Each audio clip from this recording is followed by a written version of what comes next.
ถนนหนทางให้เขาเข้าใจเพราะว่ามันมีมาร่วมกันเปิดหนทางนี้กันหลายพอสมควรก็ว่ากันให้หนทางเนี่ยให้หนทางทางเกี่ยวกับการสัญจรไปมานั้นก็เป็นการให้หนทางอย่างหนึ่งแต่การให้หนทางในการที่จะดำเนินชีวิตของคนเรานั้นไปสู่จุดหมายปลายทางนั้นก็คือเนี่ยเกี่ยวกับทางธรรมนี่แหละนะอย่างเช่นยกตัวอย่างอย่างเช่นครูบาเจ้าศรีวิชัยเนี่ยเป็นอ่าทำถนนหนทางขึ้นสู่พระธาตุดอยสุเทพเนี่ยอันนี้ก็เป็นการเหมือนกับเป็นทางธรรมนะที่เป็นนั่นไว้เนี่ยคือขั้นโสดาสกิตากาอนาคาอรหันตาเนี่ยนะอันนี้เป็นอ่าถ้าเขาดำเนินตามธรรมแล้วก็จะ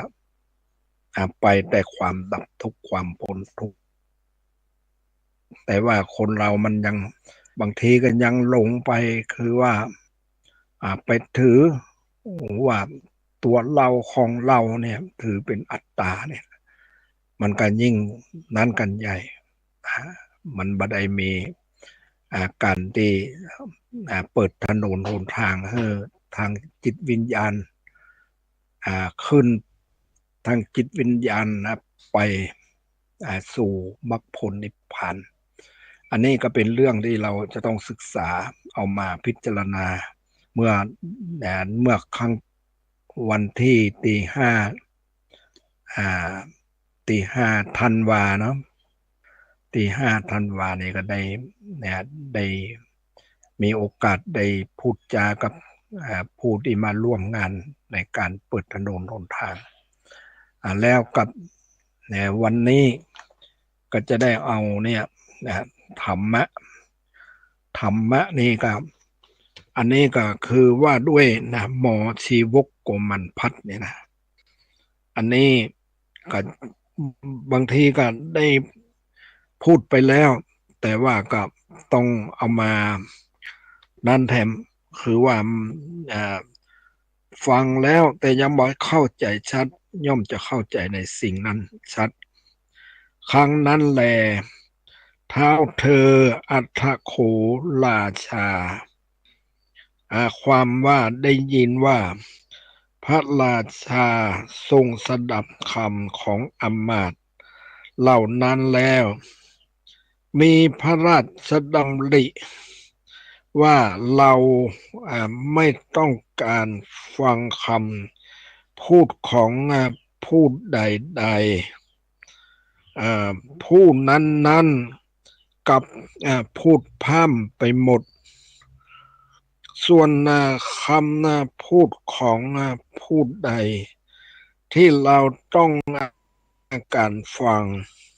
เขาผู้นั้นกับนิ่งอยู่เหมือนเอ่อเหมือนครุฑถูกลิดนาคเข้าไปแล้วยืนนิ่งเสียหายแล้วสิเราคันแล้วทรงพระดำริว่าหมอชีวกเป็นอุปถากของพระผู้มีพระภาคเจ้าผู้สงบระงับต้องตัวเขาจึงสงบระงับด้วยฉะนั้นจึงนั่งนิ่งเหมือนภิกษุที่สมบูรณ์ด้วยวัดหมอชีวกนี้เมื่อเราไม่ถามก็จักไม่พูดเหมือนเมื่อช้างเมามันควรจะจับเท้าช้างจึงทรงปรึกษากับหมอชีวก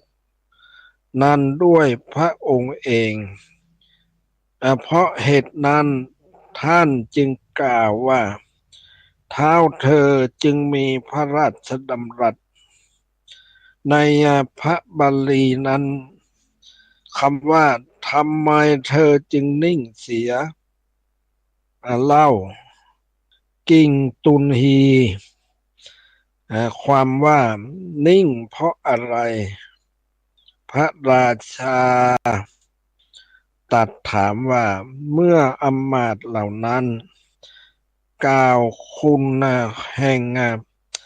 สมณะผู้เป็นกุลุปกะของตนอยู่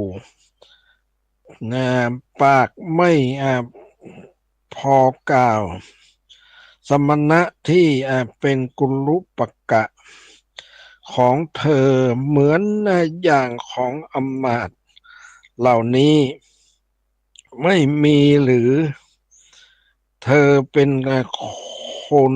โจรหรือพระบิดาของเรามิได้ประทานความเป็นใหญ่ให้หรือว่าเธอไม่มีศรัทธาลำดับนั้นหมอชีวกจึงคิดในใจว่าอาชาพระองค์นี้ให้เราผู้เป็นกุลุปกะบัดนี้ไม่ใช่เวลาที่เราจะนิ่งเหมือนอย่างว่าอำมาตย์เหล่านั้นถวายบังคมพระราชาแล้วนั่งลงกล่าวคุณของสมณะผู้กุลุปกะของตนฉันใดเราจะกล่าวคุณของพระศาสดาของเราเหมือนอย่างอำมาตย์เหล่านี้หาควรไม่ดำริพลางลุกขึ้นและลุกขึ้นจากอาสนะหันหน้าไปทางที่ประทับของพระผู้มีพระภาคเจ้าถวายบังคมด้วยเบญจังคประดิษฐ์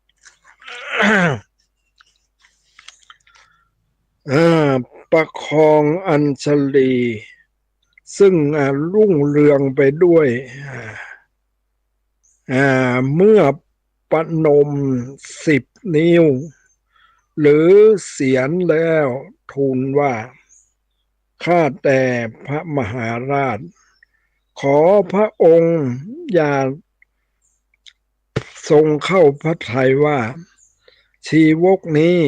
จะพาไปพบสัมมณะปกติธรรมดาเพราะพระศาสดาของข้าพระองค์นี้ในการถือปฏิสนธิในอาคารพระมันดาในอาการประสูติจากคันพระมันดาในอาการเสด็จออกผนวดในการตรัสรู้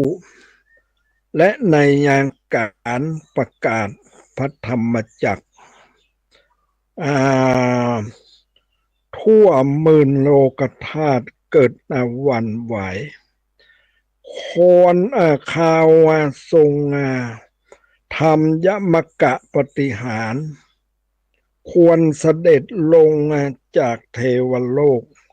ก็เช่นกันข้าพระพุทธเจ้าจักกล่าวคุณแห่งพระศาสดาของข้าพระพุทธเจ้าขอพระองค์จงตั้งพระทัยให้แน่วแน่สัญญาดับเถิดพระพุทธเจ้าข้าขั้นกราบทูลดังนี้แล้วจึงกล่าวคำอันเป็นต้นว่าข้าแต่พระองค์ผู้เจริญข้าแต่พระองค์ผู้สมมุติเทพพระผู้มีพระภาคเจ้าพระองค์นี้เป็นพระอรหันตสัมมาสัมพุทธเจ้าดังนี้ ในพระบาลีนั้นคำว่าตังโขปนะเป็นตุติยาวิภัตใช้ในอัดบอกความนามเป็นอิทธามภูตะคือให้แปลว่าของผู้ของพระผู้มีพระภาคเจ้าพระองค์นั้นคำว่าอันงามกัลยาโนความว่าประกอบด้วยความงามคือคุณธรรมมีอธิบายว่าประเสริฐที่สุดคำว่าพระเกียรติศัพท์กิตติสัทโธความว่าชื่อเสียงหรือเสียงสดุดดีพระเกียรติที่กึกก้องคำว่าขจรไปแล้วอุปอุปพุตตะโตความว่าลือกะซ่อนไปทั่วโลกกระทำโลกไปทั่วโลกรวมทั้งเทวโลกว่าพระผู้มีพระภาคเจ้าพระองค์นั้นแม้เพราะเหตุนี้จึงเป็นพระอรหันต์แม้เพราะเหตุนี้จึงเป็นผู้ตรัสรู้เองโดยชอบแม้เพราะเหตุนี้จึงเป็นผู้แจกพระธรรมดังนี้ในบทพระพุทธคุณนั้นมีการเสื่อมบทดังนี้พระผู้มีพระภาคเจ้าพระองค์นั้นแม้เพราะเหตุนี้จึงเป็นพระอรหันต์แม้เพราะเหตุนี้จึงเป็นผู้ตรัสรู้เองโดยชอบแม้เพราะเหตุนี้จึงเป็นผู้แจกพระธรรมอธิบายว่าเพราะเหตุนี้ด้วยเพราะเหตุนี้ด้วยคำนาเหล่านี้ทั้งหมดในพระบาลีนั้นได้อธิบายอย่างพิสดารในพุทธานุสตินิเทศในวิสุทธิมรรคเริ่มตั้งแต่หัวข้อว่าพระผู้มีพระภาคเจ้าพระองค์นั้นพึงทราบว่าเป็นพระอรหันต์ด้วยเหตุเหล่านี้ก่อนคือ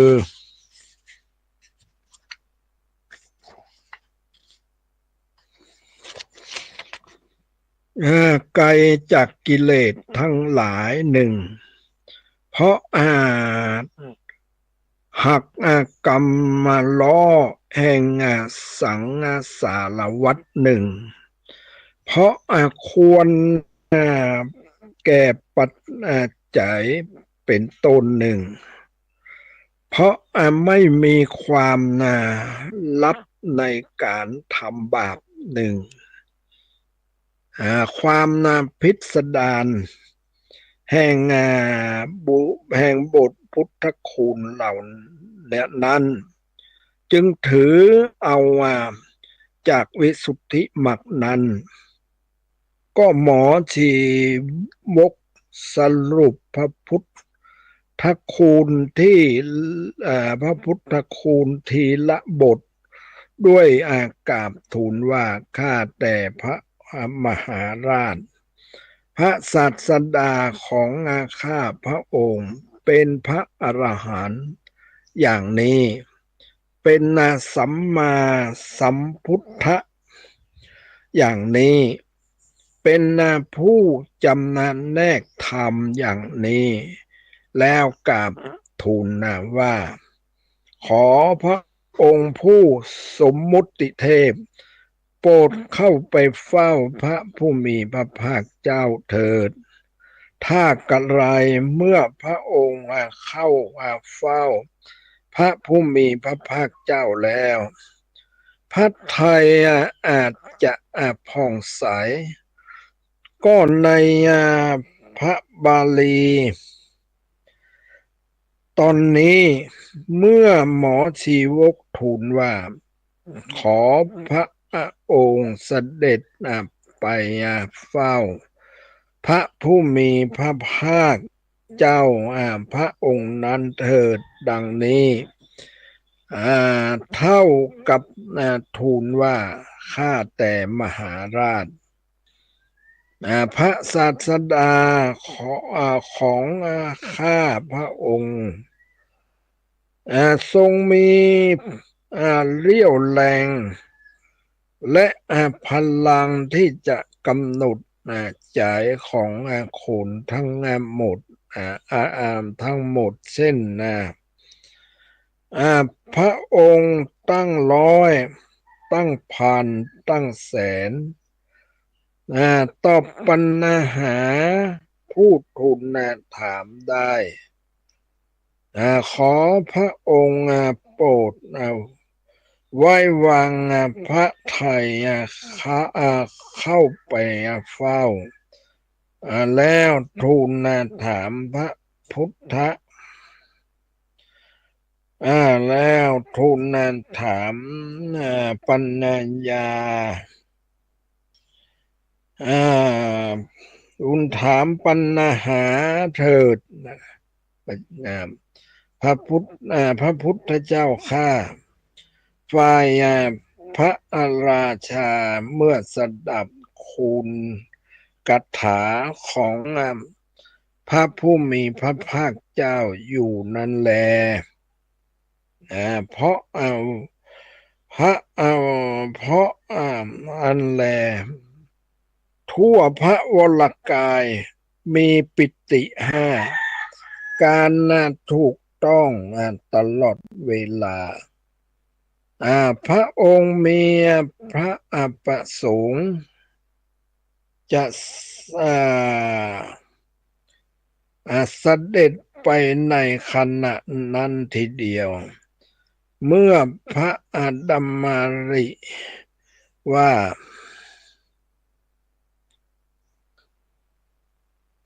ดำริว่าเมื่อเราจะไปเฝ้าพระศาสดาในเวลานี้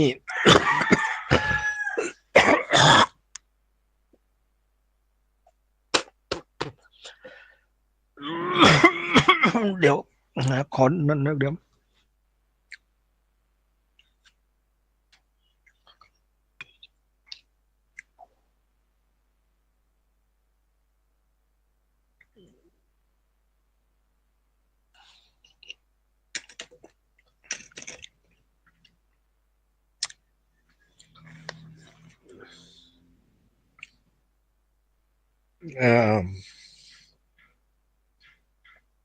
เฝ้า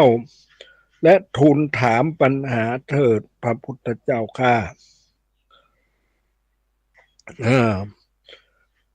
ฝ่ายพระราชาเมื่อ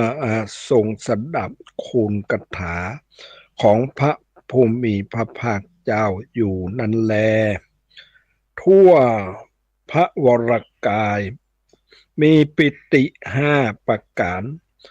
ถูกต้องตลอดเวลาพระองค์มีพระประสงค์จะเสด็จไปในขณะนั้นทีเดียวมีพระดำมาริว่าเมื่อเราจะไปเฝ้าพระทศพลในเวลานี้ไม่มีใครอื่นที่จะสามารถจัดยานพาหนะได้เร็วนอกจากหมอชีวกจึงรับสั่งว่าชีวกผู้สหายถ้าอย่างนั้นท่านจงสั่งให้เตรียมหัตถียาน บรรดาคำเหล่านั้นคำว่าเตนะหิเป็นนิบาตในเป็นนิบาตใช้ในความหมายว่าทรงไปอธิบายว่าไปเถิดชีวกผู้สหาย หัตถียานหัตถียานานิความว่าพระราชามีพระราชดำริว่าบรรดายานพาหนะมีม้าและรถเป็นต้นที่มีอยู่มากมายยานพาหนะคือช้างเป็นสูงสุดความไปสำนักของพระศาสดาผู้สูงสุด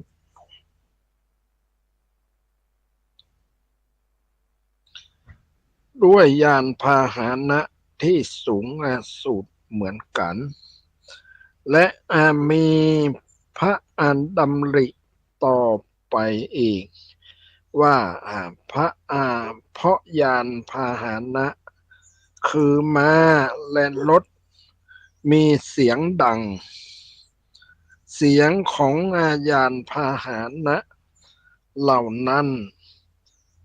ได้ยินไปไกลทีเดียวไปไกลทีเดียวส่วนยานพาหนะคือช้างแม้คนที่เดินตามรอยเท้าก็ไม่ได้ยินเสียงควรจะไปสำนักของพระผู้มีพระภาคเจ้า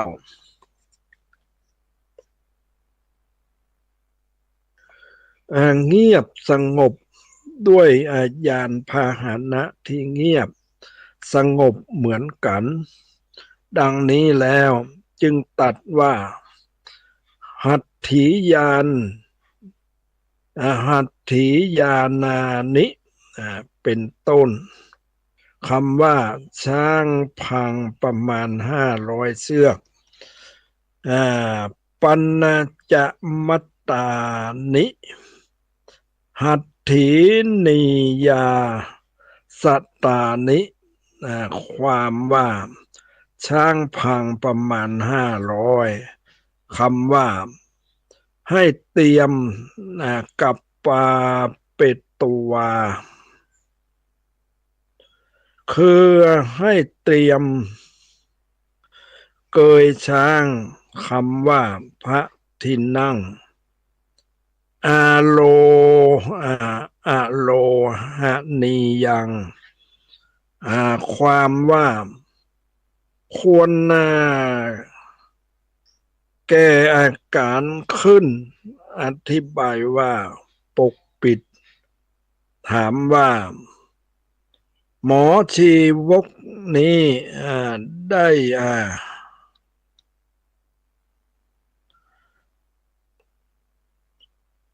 ได้กระทำสิ่งที่พระราชาตัดหรือไม่ตามพระราชาตัดหรือไม่ได้ตัดตอบว่าก็ก็ตอบว่าได้กระทำสิ่งที่พระราชามิได้ตัดเพราะเหตุไรเพราะเป็นบัณฑิตได้ยินว่าหมอชีวกนั้นได้มีความเกิดได้มีความคิดอย่างนี้ว่าพระ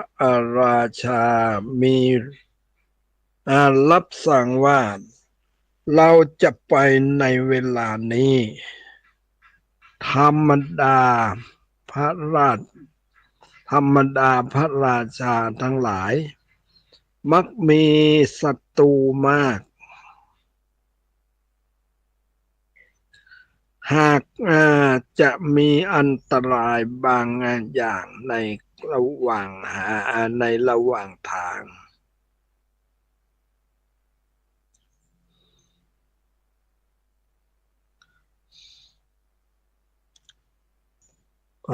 อันนี้นะอาจจะมีในระหว่างทางแม้เขาก็จะถูกคนทั้งหลายตำหนิว่าหมอชีวกคิดว่าพระราชา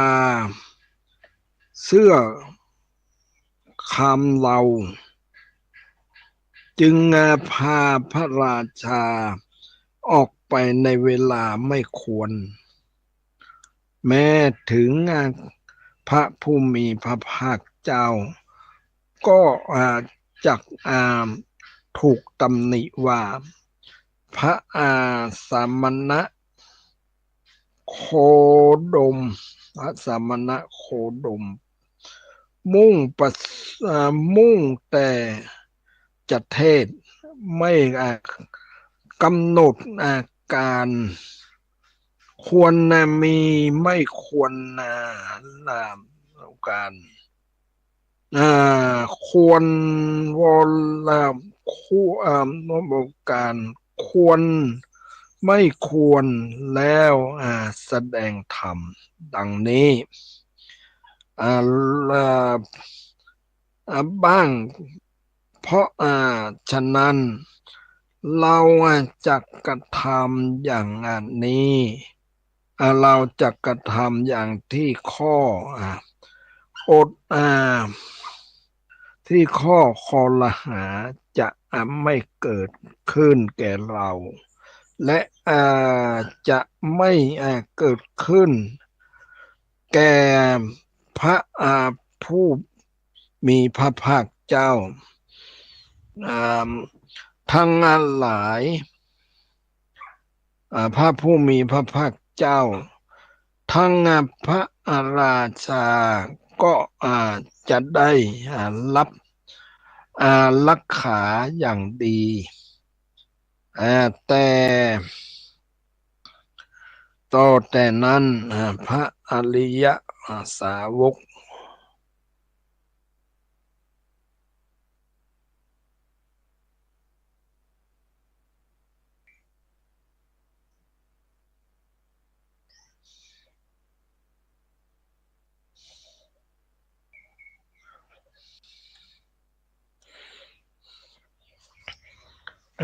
พระผู้มีพระภาคเจ้า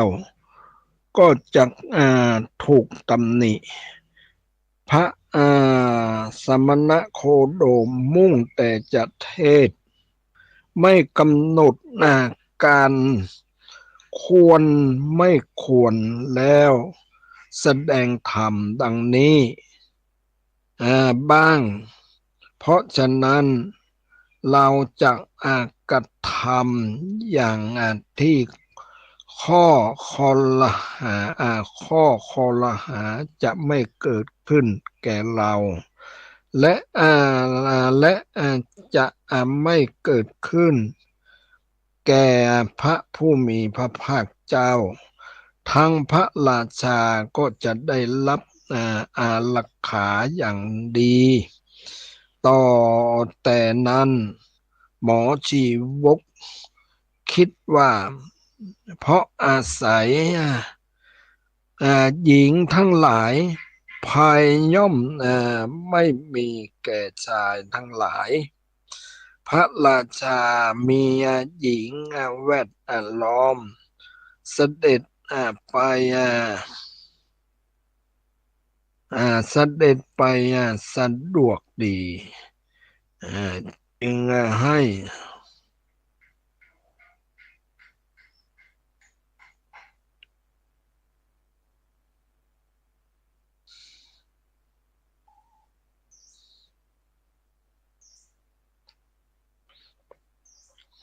อันนี้นะบางทีมันนะ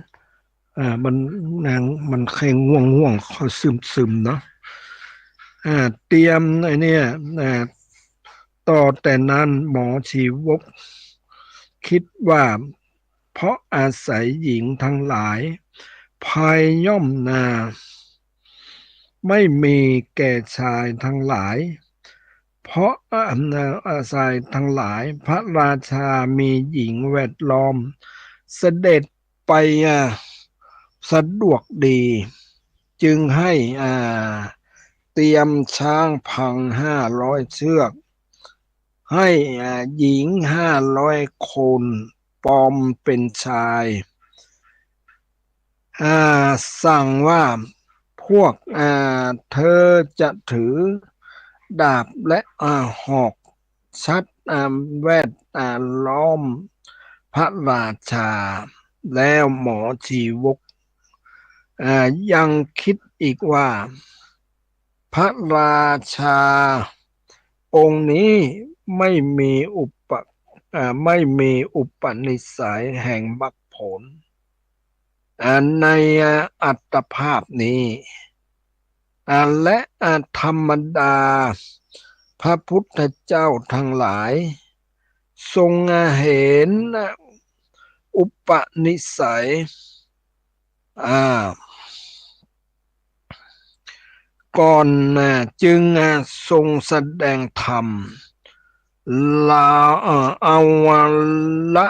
เราจะซักให้มหาชนประชุมกันเมื่อเป็นเช่นนี้พระศาสดาจักทรงแสดงธรรมตาม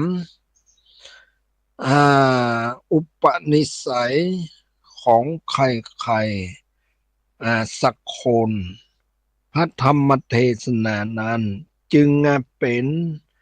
อุปการะแก่มหาชน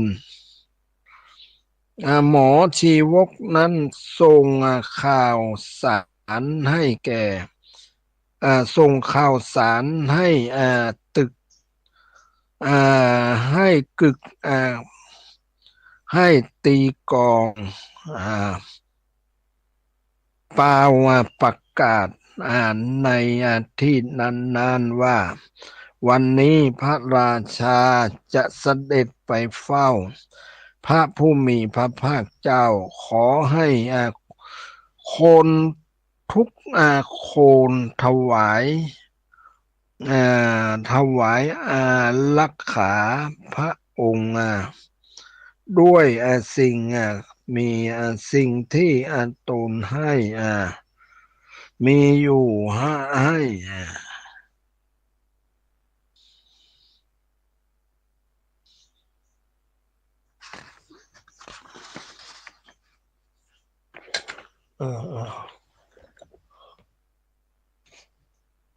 ลำดับนั้นมหาชนคิดว่าได้ยินว่าพระราชาจะเสด็จไปเฝ้าพระผู้มีพระภาคเจ้าท่านจึงท่านผู้เจริญพระธรรมเทศนาของพระผู้มีพระภาคเจ้าเป็นเช่นไหนหนอพวกเราจะมัวเล่นนักสัตว์กันทำไม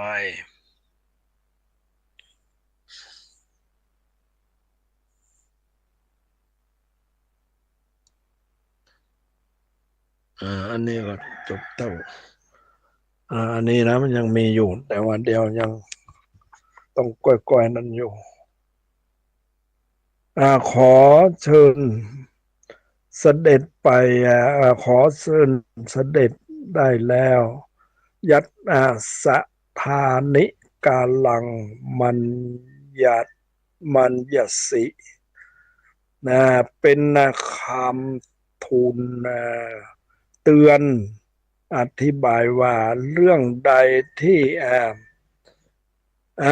พระองค์ทรงสั่งไว้เรื่องนั้นข้าพระองค์ทำเสร็จแล้วบัดนี้ขอพระองค์ทรงทราบ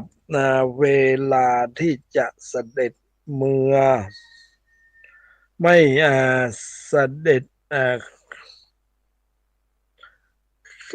ไม่เสด็จเถิดขอพระราชา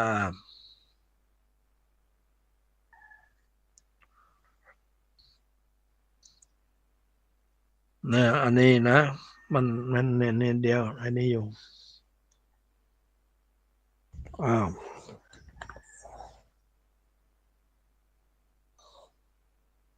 เอ่มาเนี่ยเอ่อไม่เสด็จเถิดขอจงทรงกระทำตามที่พระองค์ชอบพระทัยเถิดคำว่าอ่ปัจเจกาอิทธิอิทธิโยอ่าตัดบทนั้นอ่าตัดบทปั้นปฏิบัติให้อ่าปฏิปฏิเอกาอิทธิโยโอ้โหอิทธิโยอธิบายว่าช้างพังแต่ละเชือกมีหญิงคนหนึ่งใช่มีหญิงคนหนึ่งปะจำคำว่าพูดถือหอกเพิงอุกกาสุลาอุกาสุทาลิยมานาสุคือเมียตนถืออย่าง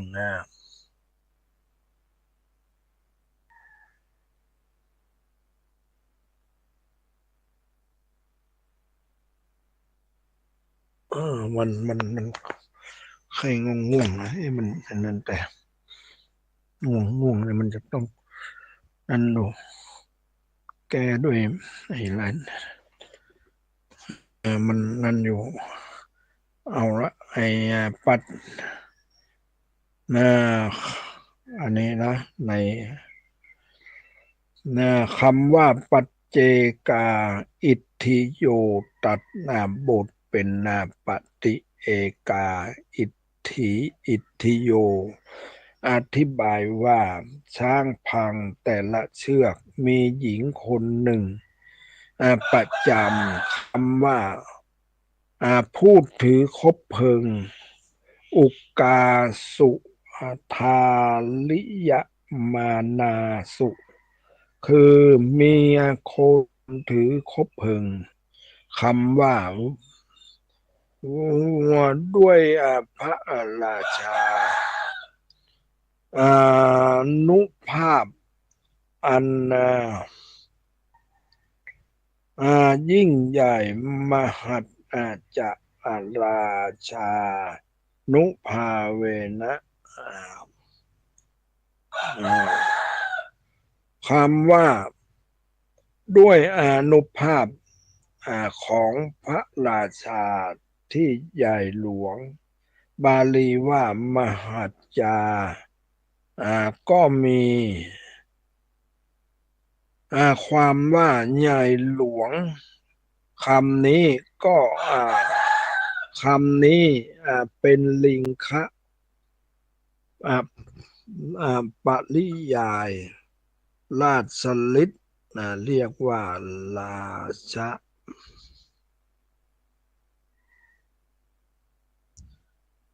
อืมเอาแล้ววันนี้เนาะมันรู้สึกว่ามันจะง่วงแล้วไอ้นี่เรื่องไอ้การเทศนาธรรมนะเรื่องเกี่ยวกับเนี่ยเกี่ยวกับ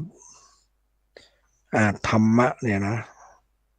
รู้สึกว่าบางทีมันไอ้อย่างมันมีนั้นนะมันมีอุปสรรคในการที่จะเทศนาอย่างต่างๆเนี่ยแหละมันเพราะว่ามันเกี่ยวกับวัดนะมันเป็นวัดอันนี้จำเป็นที่จะต้องพยายามคือการเข้าวัดเข้าวากันปฏิบัติวัดวาอารามต่างๆเนี่ยนะในหนังในเนี่ย อ่าที่เราจะมาได้ปฏิบัตินั้นก็คือต้องมีการฝึกฝนอบรมมีหูมีตา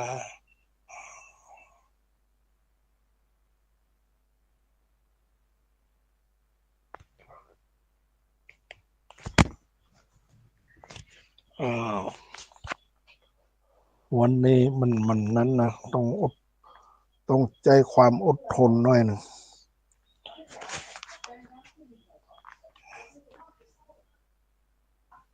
บางทีก็นั่นอยู่นะวันนี้นะก็เอาเหล้านี่ไปก่อนเนาะเหล้าไอ้นี่ไปคือเมื่อหัวค่ำเมื่อเจ้านี่พอดี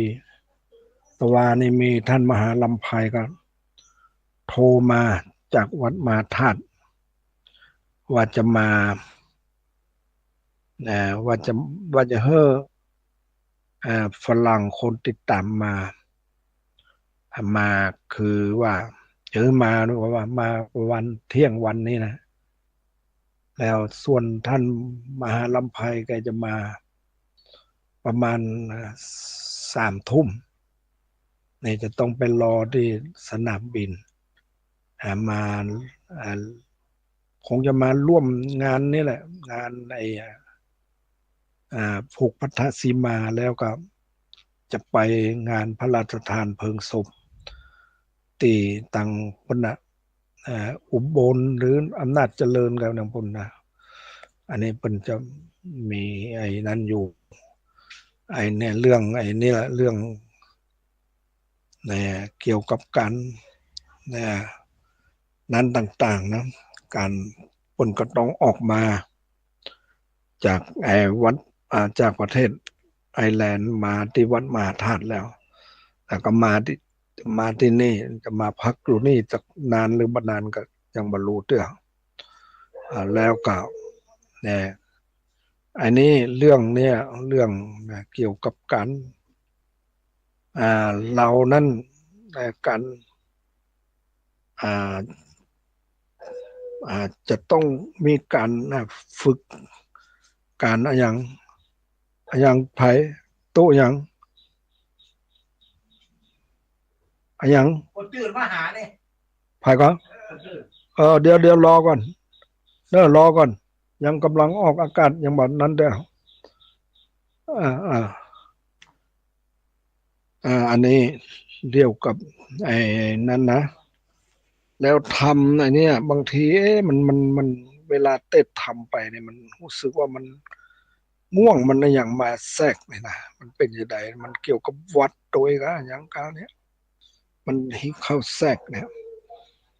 แต่จะได้ก็นั่นนะเรื่องไอ้เนี่ยหนังสือธรรมเนี่ยหนังสือธรรมที่เปิ้นส่งมานะอ่าส่งมาเมื่อก่อนหน้าที่จะได้นั่นเนี่ยก็เป็นแนวธรรมที่ควรที่จะเอามาเผยแพร่มันเกี่ยวกับเนี่ยอ่าเอาจากพระบาลีนะมาแปลเป็นภาษาไทยเนี่ยก็เอาบาลีเนี่ยเป็นหลักแต่จะใดก็ตามเนี่ยเรื่องเกี่ยวกับการศึกษาแล้วการประพฤติปฏิบัติเนี่ยนะเรื่องประพฤติเราศึกษาแล้วแต่ว่าเราบ่ได้ประพฤติปฏิบัติเนี่ยมันมันมาได้นะคือเราเนี่ยห่างจากนั้นห่างจากคำสอนขององค์สมเด็จพระสัมมาสัมพุทธเจ้าเรื่องการศึกษาเรื่องการประพฤติปฏิบัติเนี่ยอันนี้อย่างใดก็ตามเรียกว่าเราจะต้องปฏิบัติให้เขาดูนั่นแหละต้องปฏิบัติให้เขาดูแล้วก็ได้ชี้แจงให้เขาเข้าใจ นี่หรือว่าปฏิบัติถูกอย่างนั้นอย่างนั้นนะนะอันนี้อย่างเรื่องที่แต่อย่างเรื่องเล่าติพันธ์เนี่ยได้นะเอามาเล่าเนี่ยที่หมอชีวกโกมันพัฒน์ที่จะเข้าไปเฝ้าพระพุทธเจ้าเนี่ยนะเพราะว่ามีจิตที่มันนะวาดระวังต่างๆเพราะว่าใจเป็นแบบนั่นนะใจมันมาอยู่กับตนกับตัวแต่อันนี้ความมั่นใจอย่างก็บอกให้มีฉะนั้นเนี่ยเรื่องฉะนั้นนะมันจะว่าแล้วกันเรื่องเนี่ยอ่าคือว่าจะเข้าสู่เนี่ยผู้ที่ทำปิตุคาตมาตุคาตเนี่ยเป็นอนันตริยกรรมเนี่ยนะที่จะอ่ามันจะทำให้ได้มรรคผลเนี่ยมันเป็นว่ามันบัดได้แล้วมันเป็นห้ามมรรคห้ามมรรคก็คือห้ามผลนะคือบัดได้มรรคบัดได้ผลเนี่ยนะคือว่ามันอันนี้เป็นเรื่องที่เราจะต้องศึกษาเอามาพิจารณา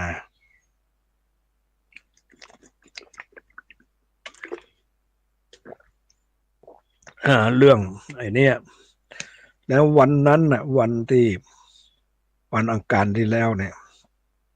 เราก็พูดถึงเรื่องเนี่ยเรื่องหนทางที่เป็นธรรมขึ้นโดยสุเทพเนี่ยนะอันนี้เราจะต้องนั้นคำนึงถึงว่าอ่าเราต้องเอามาพิจารณาถึงตัวของเราว่าเราเนี่ยมันละซึ่งอ่สังโยชน์ได้กี่ข้อข้อที่ว่าสักกายทิฏฐิข้อวิจิกิจฉาข้อศีรพัตตปรามาสเนี่ยอันนี้3 ข้อเนี่ยถ้าละได้เนี่ยมันก็ตัดอ่าสังโยชน์เบื้องต่ำไปคือว่าจะตัดจะเข้าสู่หนทางนะจะเข้าสู่เส้นชัยแล้วเนี่ยก็จะต้องตัดอ่าเรื่องสักกายทิฏฐิวิจิกิจฉาศีรปัตตปรามาสเนี่ยคือมันขาดเสียก่อนต่อไปมันก็ก้อยจะคืนสู่ติดสูงไปเรื่อยๆอันนี้มันหมายความว่ามันติดสูงแล้วก็คือคุณธรรมนั่นแหละคุณธรรมจะต้องสูง อันนี้มันจะมันบาตกตามแล้วฉะนั้นไอ้นี่การผู้ที่ได้ขั้นโสดานี้ก็จะต้องมีจิตใจที่ละเอียดอ่าการอ่ากัดการเนี่ยทางกายของเราเนี่ยทางกายของเรานั่นก็คือมีความละเอียดจะอันอย่างหยาบนี่จะต้องละได้แล้ว การฆ่าสัตว์ตัดชีวิตการเนี่ยอ่การประพฤติผิดในกามกาเนี่ยการขโมยของคนอื่นกาอันนี้มันจะต้องละได้แล้วอันนี้แล้วละเอียดเข้าไปเนี่ยคือว่าตามในธรรมบนอธิบายไว้ก็คือละความโลภความโกรธความหลง บางคือมันหนาแน่นนะคือมันเบาบางคนที่มีความโลภความโกรธความหลงหนาแน่นนั้นเพราะว่ามันยังอ่ามันเป็นอ่าสิ่งที่หุ้มห่อตัวเราเออมีความโลภความโกรธความหลงเนี่ยอันนี้มันจะต้องอาศัยกันเสียสละแต่การจะทำมาอย่างนี้ต้องอาศัยการเสียสละที่เป็นประโยชน์นะแล้วมันจึงจะได้รับผล คือความดับทุกข์ความพ้นทุกข์อันนี้เป็นเรื่องราวที่ทุกคนจะต้องเอามาพิจารณาถึงพระธรรมคำสั่งสอนขององค์สมเด็จพระสัมมาสัมพุทธเจ้าเนี่ยเนี่ยพูดใดเนี่ยได้หนทางในธรรมอันนี้ในธรรมอภิธรรมเนี่ยก็ได้อธิบายไว้นะอภิธรรม7 คำพีเนี่ยได้อธิบายไว้เรื่องเนี่ยมรรคผลเนี่ยคือได้ปฏิวัติได้หนทางเนี่ยบอกว่าจะเป็นสมณะบอกว่าจะเป็นคฤหัสถ์นะถ้าหากว่าได้ทาง8 เส้นนี่แล้ว ก็จะไปแต่ความพ้นทุกข์ความดับทุกข์อันนี้เรื่องเนี่ยเรื่องผู้ที่ได้หนทางเนี่ยได้อย่างใดเนี่ยได้หนทางเนี่ยคือว่าละซึ่งเห็นว่าตัวเราของเราเนี่ยอันนี้ต้องละซึ่งสักกายทิฏฐิละวิจิกิจฉาความเนี่ยวิจิกิจฉาความสงสัยความมันแน่ชัดลงไปอันนี้เป็นเรื่องที่เราจะต้องเอามาใคร่ควรละศีลปปรามาสบัดได้ไปยึดเอาสิ่งอื่นนอกจากตัวเราแล้ว ว่าจะบันดาลให้เรานะมันก็ถ้าตัวเรานี่มันประพฤติบัตถูกทำบัตถูกมันจะบันดาลให้มันได้ละนะมันเราบันเรียกว่ามันมาเข้าเ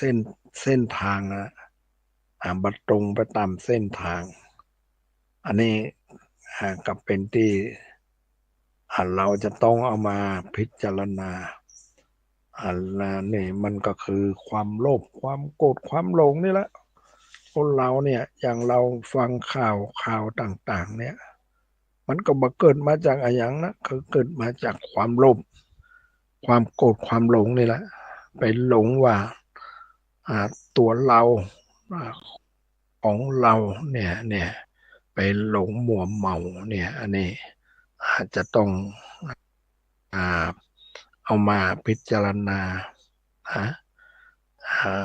เนี่ยไอเรียกไอเนี่ยทำไอเนี่ยตีจังเอาก๋วยเตี๋ยวไปแล้วเนี่ยก็คือทำความเพียรนะความเพียร4 อย่างเนี่ย1สวปทนะสวปสวสอ่าปอ่าสวสปพอเนี่ย3 เนี่ยสามอ่าสามเนี่ยอย่างเนี้ยปพอเนี่ยอันนี้เป็นสิ่งที่สกัดบังเฮออกุศลมันเกิดขึ้นกุศลมันอ่าขึ้นเนี่ยอยู่ในจิตในใจของเรา แต่อย่าใดก็ตามเรื่องไอ้อย่างต่างๆเนี่ยนะเราจะต้องเอามาพิจารณาเรื่องอย่างโลกของเราเนี่ยมันนั่นอย่างใดเนี่ยโลกภายนอกมันเป็นอย่างใดโลกภายในในตัวของเราก็คือกิเลสต่างๆเนี่ยมันเป็นอย่างใดเนี่ยถ้าเราเนี่ยพิจารณาใคร่ควรประพฤติปฏิบัติตามวันนี้นี่ก็ขอเวลากับคุณสมพรเจ้าหน้าที่สถานีและท่านผู้ฟังทั้งหลายขอให้มีความสุขความเจริญเนี่ยแล้วไอ้นี่เรื่องเนี่ยเรื่องไอ้บัดเดียวนี้นะเรื่องเนี่ยเราจะต้องดำเนินถึงให้มันถึงความสูงสุดนั่นแหละได้โสดาแล้วก็ต้องให้มันได้สกิตากาอนากาอรหันต์เนี่ยพ อรหันต์อันนี้เป็นผู้ที่ถึงสุดแล้วครับเป็นนั้นว่าปลอดภัยแล้วชีวิตเราก็ปลอดภัยแล้วอันนี้ถ้าเราแบบพิจารณาในตัวของเราเนี่ยมันไปห่างตัวของเราทางด้านตาทางด้านหูทางด้านจมูกทางด้านลิ้นทางด้านกายและทางด้านจิตใจเนี่ยมันห่างจากตัวของเราแล้วก็เลยบ่เข้าใจในตัวของเราอันนี้จำเป็นที่จะต้องนั้นจะต้องฝึกฝนอบรมนะมันอยู่ที่ตัวของเราเนี่ยอันนี้นะเป็นเรื่องที่ทุกคนนะทุกรูปทุกนามจะต้องเอามาพิจารณาแล้วกับไอ้นี่เราเราเรียกว่าเราละได้เนี่ยนะละความโลภความโกรธความหลงได้แล้วก็สบายแล้วนะมันสบายแล้วถ้าละมาได้นี่มันเนี่ยมันอยากได้อยู่นี่นะอ่าด้วยความโลภความโกรธความหลงเนี่ยมันก็มีความที่นั่นอยู่นะมีความที่จะต้องมาพ้นทุกข์จะมีทุกข์ก็จะนั้นฝังอยู่ในจิตในใจของเราแต่เราเนี่ยถ้าหากว่าเราละได้นี่ก็เป็นอันว่าเราก็บาทุกข์นะทุกอย่างแล้วอย่างอื่นเนี่ยเรียนร่างกายของเราเนี่ยบางทีมันก็ต้องเป็นนั่นเป็นนี่เจ็บนั่นเจ็บนี่แต่ว่าเราเข้าใจรู้เท่าทันมันก็อันอยู่เราบางทีเรามันไปกังวลมากไปมันก็ทำให้เราเนี่ยมาเข้าใจในตัวของเราอันนี้เป็นเรื่องที่เราจะต้องศึกษาเอามาพิจารณาวันนี้ก็ขออนุโมทนากับท่านพระครูวิศวัตรและท่านพระครูปริยัติและท่านผู้ฟังทั้งหลายก็ขอให้มีความสุขความเจริญโดยทั่วหน้ากันขออนุโมทนา